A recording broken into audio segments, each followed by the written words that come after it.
小姐跟姑爷十分恩爱，诊出有孕后，她心疼相公，就将我送给她做暖床丫头。几个月后，小姐诞下一对龙凤胎，姑爷不愿辜负小姐一片真心，干脆投桃报李，将我处死。后来二人恩爱依旧，成为京中一段佳话。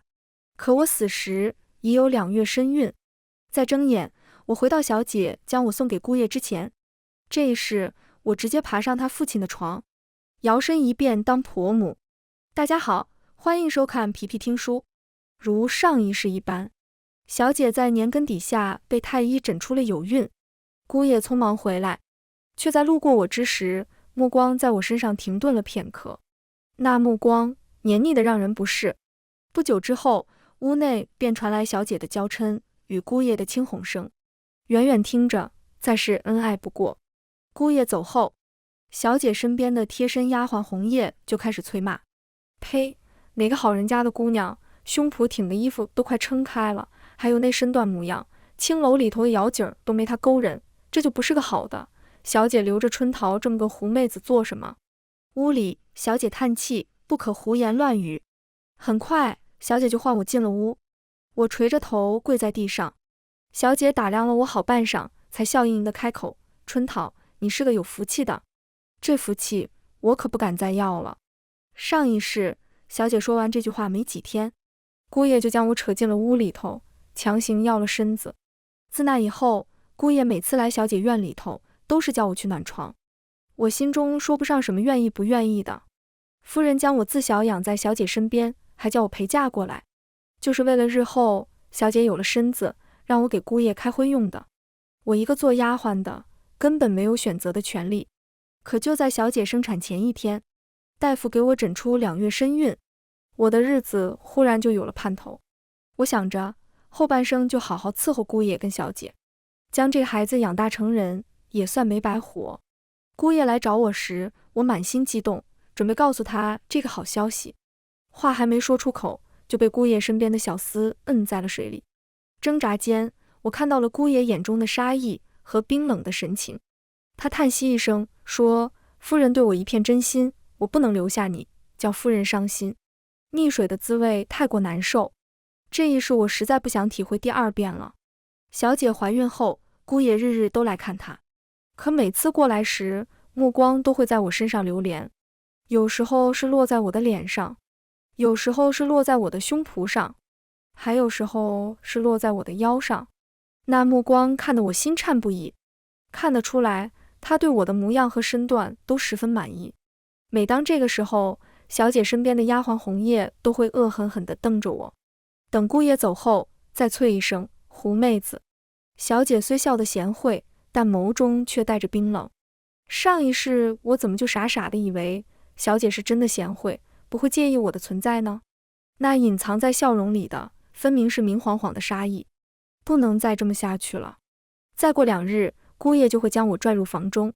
可作为一个丫鬟，我的卖身契还在小姐身上，想要摆脱被辖制的命运，实在艰难。恰巧这时，外面传来小厮激动的声音：少夫人，镇国公打了胜仗，明日就会班师回朝。小姐面上顿时一喜，来人，赏。我捏紧手指，忽然有了主意。镇国公是姑爷的父亲，如今不过30有2的年纪，他一直未曾娶妻，后院连个妻妾都没有。成了他的人，就不会再有人刁难我，哪怕是小姐姑爷，也不能越过国公爷去。更何况姑爷并非他亲生，他的父亲曾是国公爷的下属，跟随国公爷行军多年，不幸丧命。妻子得知消息后没挺过来，也跟着去了。当时姑爷只是个几岁的孩子，无人照料，国公爷干脆将他接进府中，收为义子。这么多年来，国公府内就这么一个少爷。小姐听说国公爷要回来，十分高兴，她对这个公公十分尊敬。第2日一早，就叫红叶梳妆打扮。红叶在旁边喜道：小姐，您如今有了身孕，国公爷得知一定高兴得紧，等您给他生了大胖孙子，没准就去宫中请旨，封姑爷做世子了，日后您可就是千尊万贵的世子夫人了。小姐笑容更甚，轻轻抚摸着肚子，一脸期待。我在旁边垂眸不语。可惜要叫他失望了。上一世，国公爷一回来就去宫里赴宴了。小姐等到天黑也没等到国公爷回来，不过这倒是方便了我。小姐很不喜欢我这张脸，没多久就将我打发出去了。我干脆回了住处，将这些年攒的银子都拿了出来，悄悄去暗中打点，终于问出了国公爷回来会走哪条路。天色暗下来之后，我拎着一盏灯站在国公爷回去的必经之路上，身上的衣服十分轻薄，有风吹过，叫我身子忍不住冷得颤了颤，心中也开始打鼓。国公爷身居高位，听说京中不少贵女都想嫁给他，爬床的更是不在少数。只不过这位爷不近女色，而那些个爬床的也都被打了板子，叫人牙子发卖出府去了。这种事儿多了，渐渐的，府里头的丫鬟也就不敢再有这些心思了。我越想，心中越怕，忍不住手脚都开始发软。最后心一横，不管了，今日要是不成功，明日叫姑爷要了身子，日后也是难逃一死。还不如是上一世，就算叫人牙子发卖了，没准在府外还能谋得一条活路。等了约莫半个时辰，前面终于缓缓走来一人，借着月光瞧过去，男子30岁左右的年纪。不同于姑爷的俊秀文雅，男子瞧着臂膀很宽，身材孔武有力，额间一道长长的疤痕，眸色幽深，不怒自威，正大刀阔斧地朝着这边走来。我有些腿软，这瞧着似乎能一拳头打死我。这应当就是国公爷了吧？他身边没有旁人，我心一横，咬咬牙，提着灯朝着他的方向走过去。路过他的时候，我假装崴了脚，哎呀一声，就朝着他的胸膛撞过去。勾引人这种事，我还是头一遭干，有些不熟练。但是府中的丫鬟们大多都暗中骂我狐狸精，不检点。小厮们大多见着都直勾勾地瞧着我，总是往我跟前凑，想动手动脚的占我便宜。想来大多男子是喜欢我这种的。想起前世姑爷最爱我的这处，我摔倒之时还特地用面对面的姿势撞在国公爷的前胸上。国公爷喝得醉醺醺的，我撞在他身上，他并未避开，而是皱眉揽住我的腰。前胸撞在他的胸膛上，他身上硬邦邦的，撞得我生疼。他的手臂也力气大且硬得像是石头，握得我的腰吃痛得紧。我忍不住低呼一声，疼得泛起泪花。国公爷垂眸看着我，沉声道：“你是什么人？”他周身似乎带着冷意，目光幽深，近看之下，额间的疤痕更加明显，乍一看像是个凶神恶煞的杀神一般。我腿更软了，心中还有些后悔，但想起前世溺水的滋味，我强行镇定下来。想着先前在书上看到勾搭男人的法子，我咬咬牙，仰头红着眼看向他，咬着唇娇嗔道：“你又是何人？快放开我！”然后心一横，红着脸假模假样的挣扎起来。身上轻薄的衣服本就叫我前胸撑开了一些，如今一挣扎，更是衣衫不整，露出前胸大片春光。国公爷垂眸盯着我，目光愈发幽深，攥着我腰的手也越来越紧。国公爷看我半晌，扯了扯嘴角，轻斥道：“小丫头，胆子挺大，敢勾引我。红叶说的没错，我天生是个做狐妹子的料。上一世跟了姑爷几个月，我最是知道男子最喜欢什么。国公爷再是害人，也是个男人。来之前我喝了几杯桃花酿，大约是酒壮怂人胆。如今靠在国公爷怀中，再闻着他身上浓烈的酒味，我竟不禁多了几分醉意。我红着脸，仰着头，醉眼朦胧地看着他，心中的害怕也散了几分。我佯装什么都不懂，却尽显媚态，将3分醉意装成7分。国公爷终于叫我勾起了几分兴致，不过他并没带我回住处，而是去了他小歇的地方。这一夜我使出浑身解数，几乎是一夜未睡，只奢求叫他能有几分满意，食髓之味。等清醒过来，愿意收留我，保住我的命。国公爷比之姑爷身子更加壮健，叫我难以招架。第二天天还没亮，我就忍着身体不适，一瘸一拐地回了小姐那。天刚亮，红叶喊我去伺候小姐起床。进了屋才发现，姑爷昨夜也宿在小姐处。小姐面带羞红，姑爷面容含笑，二人耳鬓厮磨，好不恩爱。自打小姐有孕后，姑爷已经许久没有宿在这里了。我明显的发现，姑爷看我的目光比往日更加火热了。昨夜过来，似乎达成了某种协议。伺候他洗漱的时候，他还不经意间捏了下我的手，笑容意味深长。我惊慌抽出手，扭过头，便看到小姐捏着帕子，冷冷地盯着我瞧。这与上一世一般无二的场景，叫我心头微微发沉。小姐并未与我说什么，面上仍旧是一团和气的贤惠模样。等姑爷走后，她就梳洗打扮好，准备给国公爷请安去了。她笑盈盈地叫我端着滚烫的鸡汤，同她一块去。一路上，手心的灼热叫我痛苦不堪，哪怕我的手被烫得红肿起泡，也仍旧紧紧端着碗。碗是御赐的，鸡汤是上好的，这些东西若是摔了，我一个丫鬟拿命都赔不起。小姐见我白着脸一声不吭，笑容更加深了。她笑着夸赞：“春桃，你是个有福气的。”旁边红叶瞪了我一眼，恶狠狠地啐道：“不过端个鸡汤，活像是要了你的命，不知道的还以为你才是小姐呢，一个低贱的丫鬟而已。也就是我们小姐心善，不然就你这副狐妹子模样，早就叫人打杀了。”我低头不语。红叶骂完仍旧不解气，一巴掌甩在我的脸上，脸被打得一偏，手上不稳，汤洒了一些，瞬间烫红了我的手背。我疼得红了眼，死死咬着牙根，才没将这碗鸡汤松开。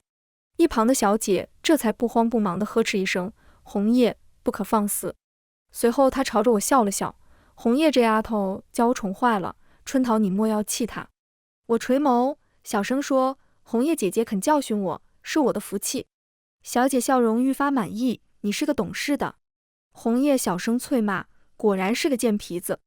到了国公爷院子，就见院内有许多侍卫。刚走进去，就听国公爷身边的许管家正问话：“国公爷要找的人，可有着落了？”我心头一跳，端着鸡汤的手险些没稳住。没等侍卫回话，许管家就瞧见了我们。他目光落在我身上，表情有些耐人寻味，随即笑呵呵地迎着小姐进去：“少夫人是来给国公爷请安的，快些里面请。”我有些疑惑，上一世国公爷一早就出门办事去了，小姐并未见到他，没想到这次国公爷并未出去。我心头狂跳，端着鸡汤低眉顺目地跟着走了进去。一进门，我就察觉到一道带着压迫性的目光落在我的身上。我不敢抬头，按照小姐的吩咐将鸡汤放下，低着头往后退去。忽然一道略带冷意的声音响起：“站住！”我惊慌失措地抬起头，就见国公爷眸子微眯，正直勾勾地盯着我，神情耐人寻味。早上我醒来之时，这位爷还在睡着。昨夜我借着醉酒爬床，他并没问我是哪里的丫鬟，我也假装不知道他的真实身份。作为一个酒后乱性的小丫鬟，我不能留下，第一反应应当是仓皇离开。如今算是我第一次正式见到国公爷，我立即呆愣在原地，面上露出恰到好处的惊恐神色，然后扑通一声跪在地上，颤抖着声音：“奴婢见过国公爷。”我低着头，白着脸，身子发颤，戛然一副惊慌失措、害怕极了的模样，而头顶那道微冷的目光也逐渐缓和几分。小姐蹙眉看我一眼，眸间带了几分不悦，随后面色如常，看向国公爷，疑惑地问：“父亲，可是有什么不妥？”国公爷盯着我看了半晌，才缓声开口：“无事，只是看这丫头手受了伤。”他抬眸看向一旁的许管家，许管家立即点头道：“老奴这就叫人去给这位姑娘包扎。”我跟着许管家叫来的丫鬟离开，身后小姐的目光中带着几分冷意，而红叶则是满脸嫉恨地瞪着我。小姐请完安后，我的手恰巧包扎好了。国公爷什么都没提，我更不敢问，怕露馅，只默不作声地跟着小姐回了住处。一路上心里直打鼓。小姐看了我一眼后就回了屋子。红叶心里憋着气，狠狠地给了我一巴掌，往地上狠狠啐了一口，怒骂：“你以为国公爷是你这种贱蹄子能消想的？若不是看在我们小姐的面子上，你早就被撵出府去了，简直丢我们小姐的脸！我就该撕了你这张脸。我捂着脸跪在地上，死死咬牙。国公爷这是不打算收了我？我算是爬床失败了，心中不禁悲凉，难道这一世还是逃不过给姑爷做暖床丫头的命运吗？红叶罚我跪了2个时辰，最后还是小姐怕我跪坏了膝盖，叫姑爷觉着她苛责下人，有损她贤惠淑良的好名声，才制止了红叶，还叫红叶给我的脸与手上了药。等晚上的时候，虽说手还没好，但是我脸上的红肿已经消失不见。很快，姑爷就来了。我跟红叶伺候小姐跟姑爷用晚膳，姑爷目光频频落在我的身上，目光中带着的急切，叫我浑身不适。小姐面色含笑，不经意地看了我一眼，红叶也是一直恶狠狠地瞪我，我更觉得如芒在背，手心冷汗连连。终于，二人用完了晚膳，姑爷含情脉脉地握着小姐的手，温柔且爱怜地道：“得妻如此，夫复何求？能娶到你，是我这辈子的福气。”小姐柔弱地靠在姑爷怀中，娇嗔：“夫君莫要取笑妾身了。”看着那对夫妻虚伪至极的恩爱，我心中冰冷，第一次生出不甘的情绪。小姐将我视作眼中钉、肉中刺，恨不得除之而后快。姑爷觊觎我许久，用我满足需求后，却又觉得对不住夫人，妄想用我的消失粉饰太平，假装什么都没发生过。红叶觉着我不知检点勾引姑爷，叫小姐伤了心，对我厌恶至极，极尽羞辱，随意打骂。可这一切，他们又有谁问过我一句愿不愿意？在他们眼中，我不过是个物件，任由他们摆布和交易。他们甚至都不曾跟我提起过这件事，就已经决定了我的生死和归宿。真可笑。他们恩爱温存了约莫1刻钟，姑爷就有些不耐烦了，黏腻的眼神频繁朝着我看过来，那目光之中的急色叫我心中一阵作呕。小姐笑容依旧，我却看到她手中的帕子已经攥出了褶皱。她朝着姑爷温顺一笑，轻声道：“夫君，我如今身子不方便，便不留你在这休息了。我差人将隔壁偏房为你收拾出来了，夫君明日还要上早朝，先去歇息吧。”姑爷面露喜色，握着小姐的手一笑：“还是夫人贴心。”小姐娇嗔地瞪了他一眼，随后看向我，吩咐道：“春桃，你带姑爷去隔壁歇息吧。”姑爷站起身，目光火热地看向我，看着他跟前世如出一辙的模样，我顿时不寒而栗。在姑爷直勾勾与小姐冰冷的目光下，我僵着身子，领着姑爷出了门，朝着偏房而去。就在快到门口的时候，姑爷忽然冲上前，将我用力搂在了怀中。我吓得脸都白了，挣扎着惊叫道：“姑爷，您这是干什么？”姑爷将我摁在他怀中，眼神直勾勾地盯着我。他道：“好春桃，你家小姐将你许给我了，今夜你就是爷的人了，快让爷好生疼疼你。”说着话，他的唇凑上来，温热的呼吸打在我脸上，叫我心中一阵绝望。我慌忙躲开，用力推他，声音止不住的哽咽：“姑爷，您快放开我，我是小姐的丫鬟，我……”他制住我的挣扎：“日后你好好伺候你家小姐跟爷，也不会亏待你的。”说着话，他将我打横抱起，就往屋里走。我心中慌不择路，立马焦急地大声道：“你放开我，我已经是国公爷的人了。”偏房与正房相隔不远，都在一个院子中，外头的吵闹小姐屋内自然是听得清的。小姐大抵是没有想到姑爷会如此急色，还没进屋就对我动手动脚，心中早已十分不快。再加上我这句话声音拔高了音量，直接叫他们听了个真真切切。很快，小姐就领着红叶走了出来，姑爷则是停下脚步，脸色陡然一沉：“你说什么？”他手臂一松，我赶紧跳下来，拢好衣服走到旁边，红着眼白着脸，一脸惊慌地看着他。姑爷脸色难看至极，目光不悦地看向走出来的小姐。小姐大抵也没想到我会闹出这一出，她面上端庄的笑容几乎挂不住。她不喜欢我去伺候姑爷，但更不满我拒绝她的安排。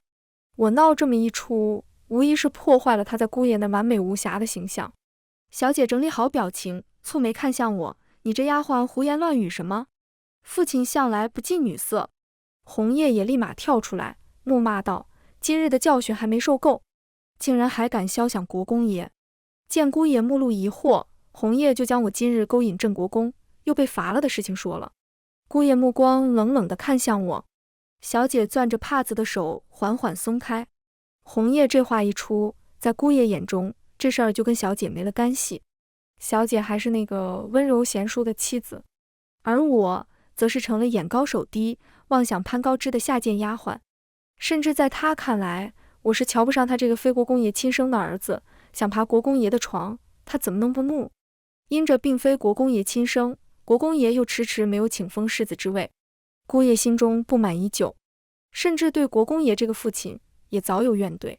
上一世我死之后，姑爷也还没坐上世子之位，他与小姐对国公爷愈发怨恨，没少在房中骂，说他不将姑爷当亲生儿子，他连个孩子都没有，日后老了还不是要指着姑爷？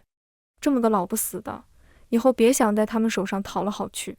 甚至他们还暗中谋算着要了国公爷的命，等他死了，偌大的国公府只有姑爷一个少爷，就算不是世子，这国公府还不是要留给姑爷继承？如今世子听了红叶的话，心中的戾气直接被激起，他脸色阴沉，一巴掌用力甩在我脸上，怒骂道：贱人，父亲岂是你能够诋毁的？我被打得嘴角出血，摔倒在地。他冷笑一声，扭头吩咐来人将他绑了，丢入我房中。小厮们走上前，想要将我绑起来。看着红叶讥讽的表情，小姐目光中的冰冷，我心中不甘更甚。这一世就算是死，我也不再做一个任人摆布的工具。我正脱开小厮，跪在小姐面前，哭着磕头：小姐，求求您了，帮我向姑爷求求情吧。您深爱姑爷，不肯叫姑爷找其他女子，带我去国公爷那，不就是知道姑爷瞧上了我，所以借机将我送给国公爷吗？我如今已经是国公爷的人了，不会再碍您跟姑爷的眼了，您就放过我吧。我话说完，姑爷的脸色变得更难看了，他满脸阴沉地看向小姐，目光中带着浓浓的失望。我知道这根刺儿已经成功扎在了姑爷的心里。小姐脸色有些发白，她摇头，刚要说话，国公爷身边的徐管家忽然来了。徐管家是奉了国公爷的命令将我接过去。我看着小姐强颜欢笑的脸，还有姑爷看向小姐目光中那一抹的阴沉，心头一松，瘫软在地。我低下头，隐去畅快的笑意。真好，我赌赢了，不枉费我昨夜忙活了一宿。给我包扎的丫鬟是徐管家的女儿。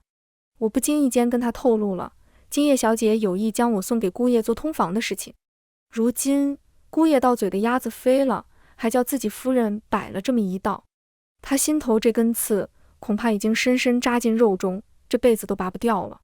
走之前，小姐深深地看了我一眼，笑意不达眼底。春桃，你当真是个有福气的。我扶了扶身子，低眉顺目，承小姐吉言。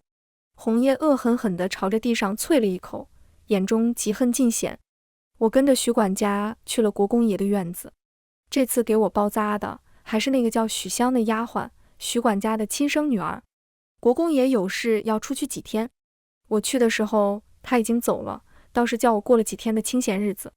听说那日我走了以后，姑爷没走，而是将红叶拽进了屋子，强行要了她。不同于上一世的我，红叶不是通房丫鬟，而是被姑爷提为了姨娘，还搬去了别的院子。自此之后，姑爷夜夜都宿在红姨娘的院子中。国公爷回来的时候已经是5日之后，他回来第2天才见了我。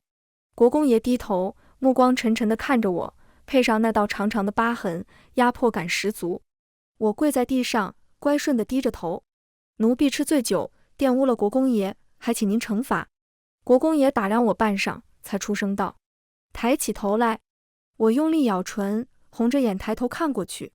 国公爷大概想到了我那夜的卖力，眸光稍许暗了暗。他沉声开口：也罢，日后你就留在我院中吧。就这样，我成了国公爷府里头的唯一一个女人。他或许对我的卖力与身段模样感兴趣，但是在他眼中，我算不得多重要，所以我还是个通房丫鬟。在我身边伺候的是许香。国公爷在府中的日子并不多，10日约莫回来5日，每次回来我都会做好补汤与小食给他送去。在府中无事可干，为着讨好国公爷，我的厨艺日益见长。这日，国公爷回府，我去书房给他送汤。国公爷瞧着我手中那碗甲鱼汤，目光耐人寻味。他看了我一眼，将汤一饮而尽，随后问我：“你在府中可无聊？”我摇摇头，装作一副满心满眼只有他的模样，双眼亮晶晶地说：“每日除了学做饭，便是计算着时日，等着您回来，并不无聊。当然，除了这些，我还看了许多本子，里头写着画着的，都是如何讨男人欢心的法子。”国公爷挑眉，大手将我的手握住，他的手上都是茧子，蹭得我的手有些疼。我垂眸，一副羞赧模样。哦，厨艺的确有所见长。我欣喜地抬头，奴婢早就听说您是个杀伐果断的大英雄，心中敬仰多年，如今能亲手伺候您，熬汤给您喝，是奴婢几世修来的福分。他眯了眯双眼，并未说话，只是将我抱起，朝着里间而去。听着他强有力的心跳声，靠在他宽阔硬朗的臂膀上，我轻轻闭上双眼。这一夜，国公爷格外粗鲁。第二天，我足足在榻上歇了1日。国公爷一心扑在行军打仗、为国效力上，并不喜男欢女爱，对子嗣并不算执着，不然也不会这么多年来后院都没有妻妾。如今虽说尝到各中滋味，回来会找我消遣1、2，但也并不算沉迷。倒是有一些个蠢蠢欲动的，见我爬床成功，想要效仿，但全都被打发了出去。眨眼2月过去，国公爷后院还是只有我一个暖床的丫鬟。我这边过得平淡，小姐与姑爷那边倒是热闹极了，恩爱假象被撕毁。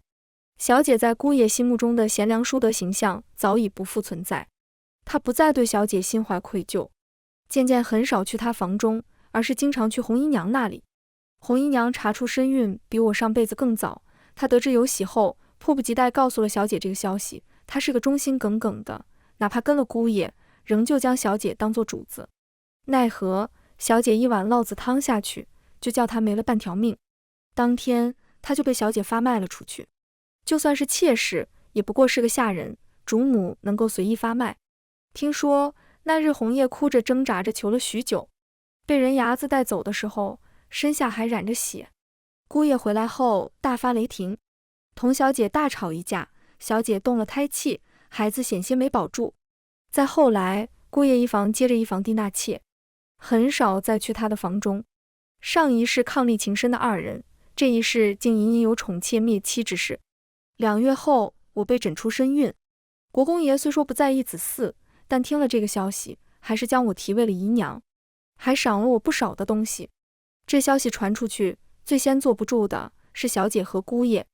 我这一胎生下来，姑爷就将不再是国公府唯一的孩子。想想也知，我生的若是小姐还好，若是个少爷，哪怕他是个庶子，也到底是国公爷的亲生孩子，而姑爷这非亲生的少爷，前途就更加悬了。听说姑爷当夜就去了小姐的房里，2人发生争吵，姑爷狠狠给了他2巴掌。小姐又动了胎气，喝了好几日汤药，才稍稍养好了身子。她身子一好，就来求见我了。我叫许香将她请了进来。几个月不见，小姐瞧着瘦了很多，显得肚子格外大。她脸上仍旧带着虚伪的笑，可那苍白的脸色，敷了几层粉，都遮盖不住。春夫人，我一早就知道你是个有福气的。她笑盈盈地开口。我亦是笑着回答，托少夫人的福，若不是您带我去见国公爷，我也不会有今天。小姐的脸色有一瞬间的僵硬，她大概悔得几乎咬碎了一嘴的银牙。她只笑着与我寒暄几句，就叫丫鬟为我送上了补药与首饰。说话间，她的目光一直落在我的肚子上，似是疑惑，又似是阴狠。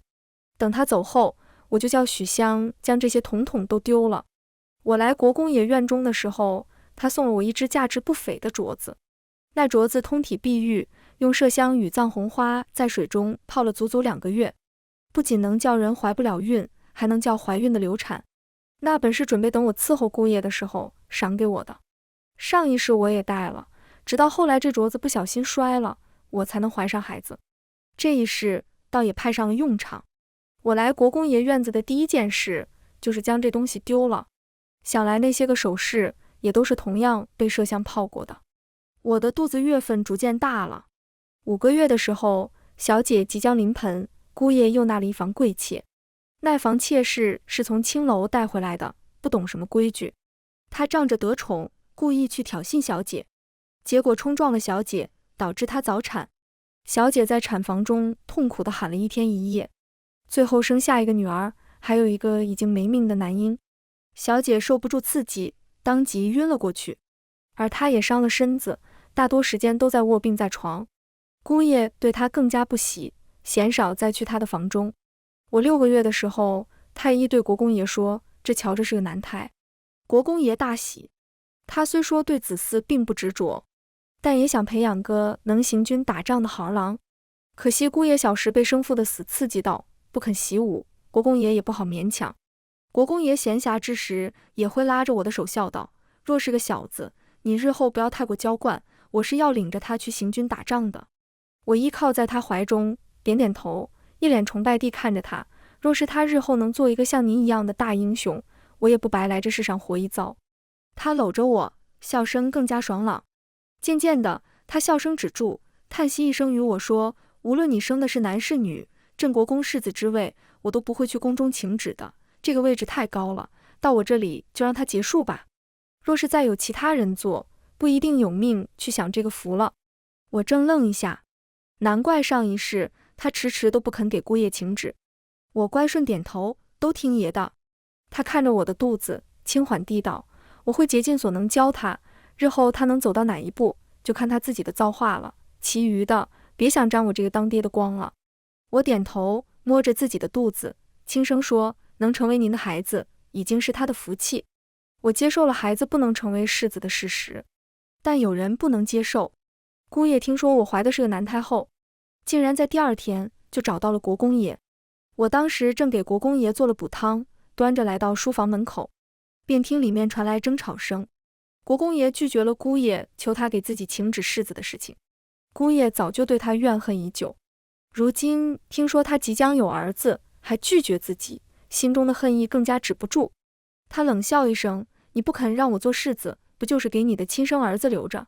当初若不是我父亲，你早就死了，你不知感恩也就算了，如今竟这么对我，你简直就是个自私自利之人。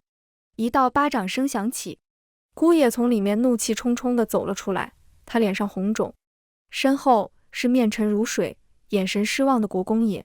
姑爷一出门就见到了站在院子里头的我，他眸中恨意更甚。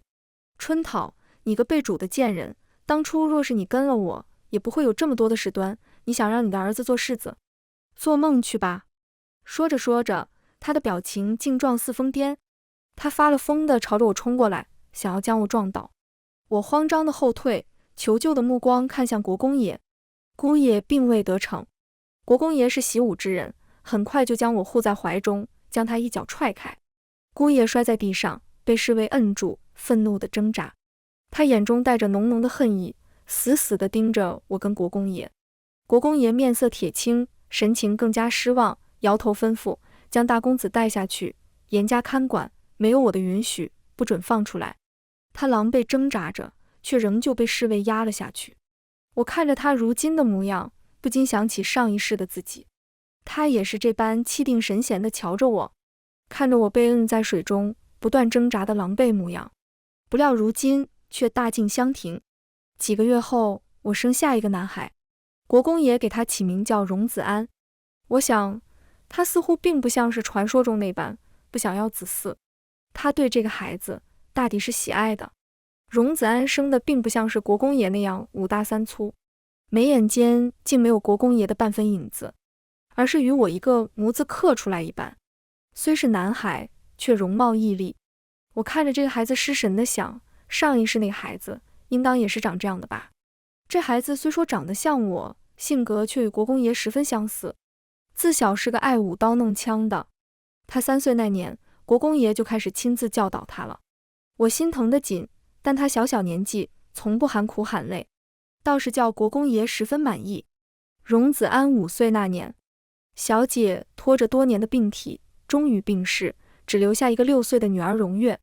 我瞧着那孩子实在可怜，就将他接到身边来，与荣子安一起养在身边。荣月也是个苦命的，小姐生下她后，身子就不好了，再加上姑爷早已与她离心，她每日活得愁苦，渐渐的就将气全都撒在了荣月身上，恨当初生下的不是儿子，而是这个赔钱的女儿，更恨孩子拖垮了自己的身体。若不是怀了孕，她的夫君也不会不进她的房中，她更不会忍着苦楚给她找通房丫鬟。若是没有通房丫鬟，那么一切也不会变成如今这般模样。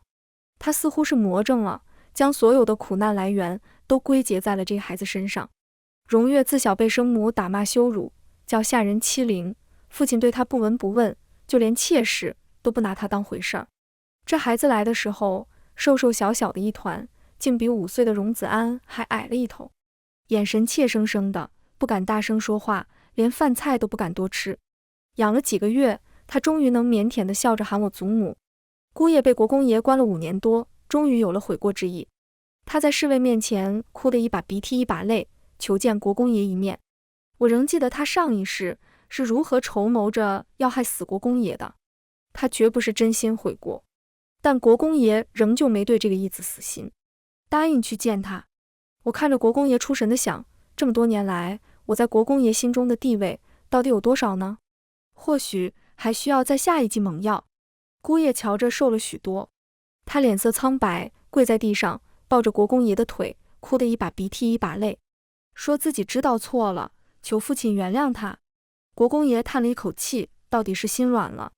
他将姑爷解了禁足，然后叫人摆了宴席，与姑爷吃酒谈心。酒过3巡，国公爷已然有了几分醉意。忽然有刺客冲进来，手中持剑，直冲国公爷面门。我惊慌扑过去，剑入了腹部，软软倒在国公爷怀中。我察觉他抱着我的手臂微微发颤，目光中竟带着几分慌张。我苦中作乐地想，这老东西这下总算是对我有些情意了吧。脑袋昏昏沉沉，力气一点一点散去。若是我熬不过去，那就是我的命数了。只希望看在我为他而死的面子上，好好对待子安。我是个命大的。昏睡了3天就醒了过来。等我醒来之时，睁开眼看到的就是守在床榻边胡子拉碴的国公爷。3天没有洗漱，他瞧着像个山上的草莽，更显凶神恶煞。他见我醒过来，紧紧握住了我的手，低声道：春桃，这一世我绝不辜负你的这番情谊，情谊不情谊的全靠我装得好。不过有他这句话，也不枉我服小作低这么多年。刺客已经查出来了，是姑爷找的人，为的就是要了国公爷的命。如今子安才5岁，国公爷一死，这偌大的国公府做主的就只剩他了。到时候我跟子安孤儿寡母，还不是任由他搓磨。父子一场，国公爷最终还是没亲自下手。姑爷被官府抓了去，谋害国公爷，这罪名是死罪，秋后问斩。自打这件事情后，国公爷对我好了许多，大概是真正将我放在了心里。我们就像是一对寻常夫妻一般，同吃同住，共同教育孩子。不过他还是没有将我扶正，我做了一辈子的姨娘。荣子安16岁这年，国公爷48岁，他拼死一搏，终于击退敌军，人也受了重伤。军医说伤及肺腑，恐怕治不好了。他拼着一口气从边疆回了京城，见到我之时，糟老头子躺在床榻之上，脸色惨白，只剩下一口气儿在了。春娘，他低低地叫我，我应了一声，跪在床榻边上，紧紧握住他的手。他眼睛已经浑浊，春娘，我已经请旨，叫皇上将镇国公之位收回了。我忽然眼睛有些发热，哽咽着应了一声，我知道了。他叹息一声，我这一世是不能有嫡子的，你爱重我这么多年，我却对不住你，到头来还是叫你做个妾，装了半辈子深情，叫我有了儿子，还做了国公爷唯一的姨娘，是不亏的。我摇摇头，红着眼睛说，能给国公爷做妾，是我的福气。番外，32岁这年，我成了美艳寡妇，终于不再过小心翼翼哄人的日子。皇帝看在国公爷有功的份上，虽说收回了镇国公之位，但仍旧给我封了个老太君做，还给荣子安指了一位不受宠的公主。驸马一生不可入朝为官，他父亲教给他那一身的本领，大抵是用不到了。不过那小公主生的模样好，性子好，荣子安十分欢喜。再加上他没他父亲那般志向远大，对这门亲事十分满意。等成亲后，就整日带着小公主出门，二人扬言要做一对浪迹江湖的大侠。当然，大侠也要吃喝，时不时还写信回来跟我讨要银子。荣月已经嫁人生子，见我一人在府中无聊，经常带着孩子回来看我。32岁的年纪，我已经成了曾外祖母，年纪轻轻的就一把年纪了，后半辈子过得实在是舒心。我一不小心就活到了80岁。最近我染了风寒，总是昏昏欲睡，往往一睡就是2、3日，一闭眼就经常梦到国公爷。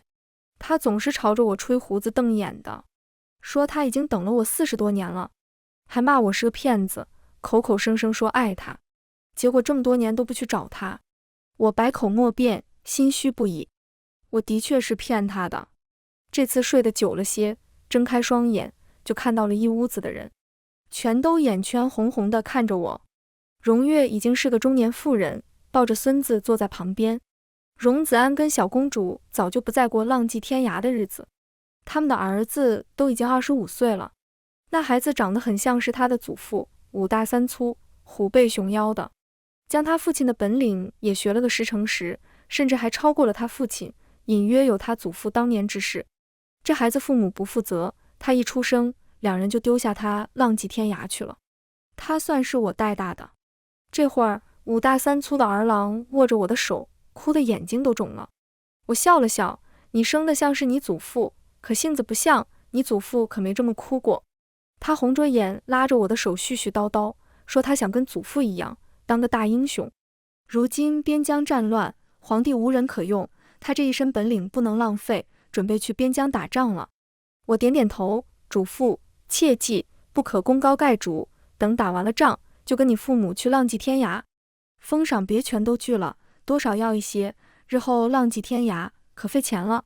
他用力点头。我又有些困了，恍惚间闭上双眼。这次可能真的要去找那个糟老头子了。全文完，皮皮听书，感谢您的观看，每天上新精彩小说，喜欢就订阅吧。